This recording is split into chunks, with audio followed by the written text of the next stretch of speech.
Unit 10, Track 22. Good morning, everyone.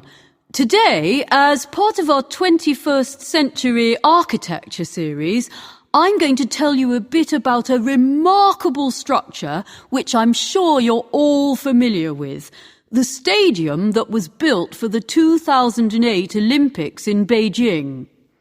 OK, let's start with a few background details. The stadium was designed by Herzog and de Meuron, a firm of architects from Switzerland. They studied Chinese ceramics, plates, cups and bowls to get inspiration. The stadium is actually two structures which are completely separate from each other. In the middle, there's the seating area, which was originally designed for 100,000 spectators, but this had to be reduced to 90,000. Around this area is the frame, which is made of 110,000 tons of steel in horizontal beams and vertical columns. The architects wanted the roof to open and close, but they changed it because it could have been dangerous if there was an earthquake.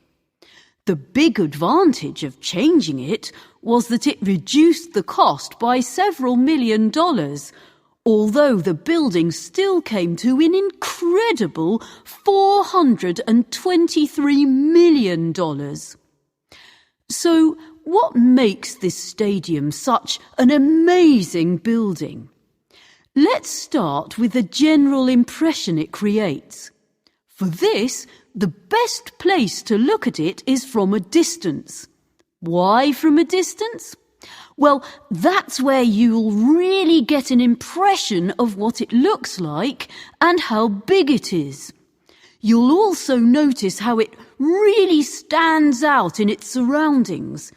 This is not just because of its size, and it is big, but also because it stands on a low hill, which helps make it higher than any other buildings in the area. Then there's its unusual shape, which has helped to give it its nickname of the bird's nest. The unusual shape of the stadium also does something else. You see, if you stare at it for long enough, you also get the impression that this structure isn't standing still, that it's moving in different directions, almost like it's a living, breathing creature.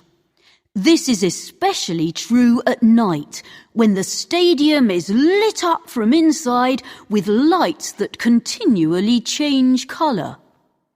In the stadium, everything changes. There are visitor entrances all around the outside, and as you enter, you get the impression that you're walking into a forest, and not just any forest, but something magical from a children's story. As you cross towards the spectator area, coloured light comes through the clear roof panels, creating strange pools of light and shadow. Now you're no longer in a forest, but on a set that's been built for a fantasy film. It really is a remarkable experience. And it's only once you're inside the spectator area that you finally realise you're in a sports stadium.